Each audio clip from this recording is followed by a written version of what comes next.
Hola, Daniela. Hope you're doing great. First off, congratulations on your new film, Thank you so Plane, much. and thank you. And thank you for taking a little bit of your time to talk to me. I appreciate it. Big fan of your work on the Jurassic World films, and you were awesome in the Cowboy Bebop series. So Thank it's a you pleasure. so much. So, quickly, your new film obviously was filmed here in Puerto Rico. So I wanted to ask you first off, I wanted to know how was your overall experience filming here in the island? My experience was absolutely everything that I had hoped for. I've been, there've been a couple of reporters from your island and Francisco. I don't know what it is in the water, but the abundance of talent that is on that island is so crazy. It's like mind blowing. And everything from, first of all, the food is absolutely delicious. Uh, Piononos. I took a bite. Actually, Daniel, the hairstylist, he's from the island and he came one morning with a pionono and I was like, "What is that?" And he was like, and I took a bite and I was like, "What is this? I need more of these." Um, and subsequently gained a lot of weight because I ate 1,000 of them. But the food's amazing. The people are beautiful. The actors, a lot of them locals near San Juan who are in the film. Um, so talented, so gracious, so beautiful. We were so lucky to get to um, shoot that movie in Puerto Rico. And I always wanted a reason to come to Puerto Rico, but uh, it, it was perfect because I was getting paid and I got to spend 3 months there. That's awesome to hear. I was going to ask you, first off, was it hot? And secondly, did you get time to go out and have some drinks and go out to party a little bit, relax and Yes. eat some food? Yeah, that's awesome. Yeah. That's great. One of the perks to not being the lead of a movie is that you get a little off time. Honestly, it's kind of the best. So I hung out a ton. I went all over the place and then I loved Old San Juan and I loved going to the rainforest. Um and so that part was cool. Yeah, we got to spend a lot. Oh my gosh. And then but this was crazy. My partner came and he was on the beach, and there was a rabies infested weasel that chased him down the street like a mongoose. And then the That's locals were like cracking up because they were like, that literally has not happened to any of us. And of course, yeah. him. So it was also full of adventures. That's Each of awesome to the joke. hear. So I wanted to ask you also in the film and playing you played Bonnie, who's the head flight attendant, and I don't know why, but I've always looked at this profession as one of the most mysterious ones. I don't know why. So I wanted to ask you, what kind of preparation did you do for this specific role? Well, I spoke to a few flight attendants and it was more like, "Hey, in the case of this, let's say this happened, what would you do? What have you been trained to do?" And you know what I found in this experience, learning that flight attendants, first of all, is a thankless job. They put up with so much, especially in recent years. And oftentimes, they're more knowledgeable than the captains as far as protocols, emergency landings. The captain's job is to fly the plane.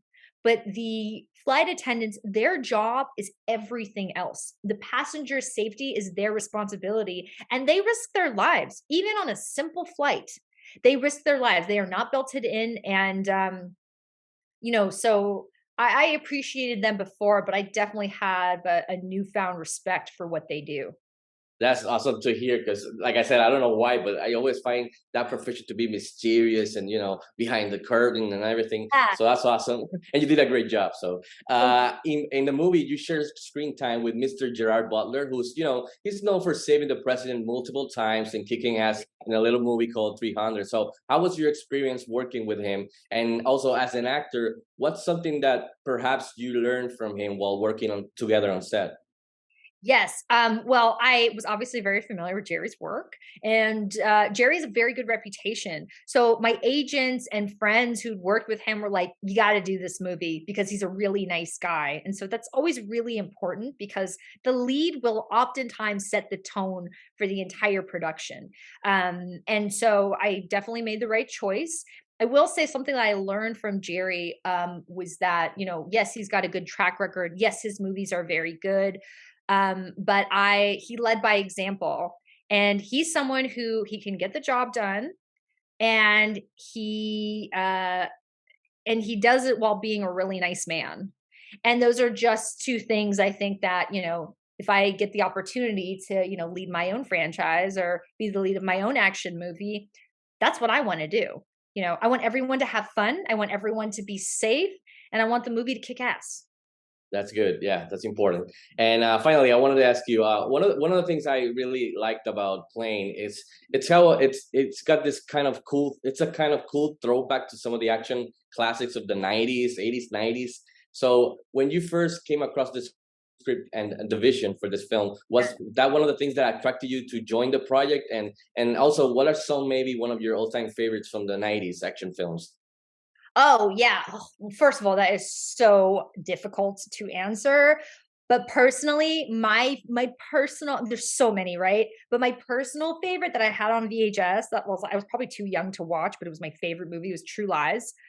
Oh yes, Fucking love True Lies. I love that movie. Oh, it's the best. Also love Die Hard, but True Lies for me is like yes. spot. I knew that I wanted to do the movie because of Jerry, and I wanted to do this movie because of Jean-Francois Richet, the director. I didn't realize how much of a throwback film it was going to be, truly, until we were on set. And everyone was saying, God, the vibe feels like an old school movie. Like, this feels awesome. Like when movies were kick ass, like, the 90s is like the best decade for film. So yeah, I didn't know it until I got there. That's interesting. That's cool. So Yeah. when you got on set, then you got the vibe of the whole thing. That's cool. You said True Lies, and I remember watching that film and my parents letting me see the whole film except the Jamie Lee Curtis dancing scene. I don't. So yeah, I saw that movie a lot too. So, Yeah, that was awesome. That was also like, oh my gosh, yes, I remember that was like kind of the forbidden scene that you're like not supposed. yes, You can watch people yes, die and get shot, but don't yeah. watch Get Jamie Lee blown. Yeah, Curtis. bazookas and knives and heads. Yeah, but that nope. Pause. Go get something. Come back. Totally. So Daniela, again, thank you for your time. I appreciate it. You kicked ass in this film, and I hope you have a good rest of the week. And really a pleasure to talk to you. A big fan. Thank you, Francisco. Thank you. Saludos en Puerto Rico. Take care.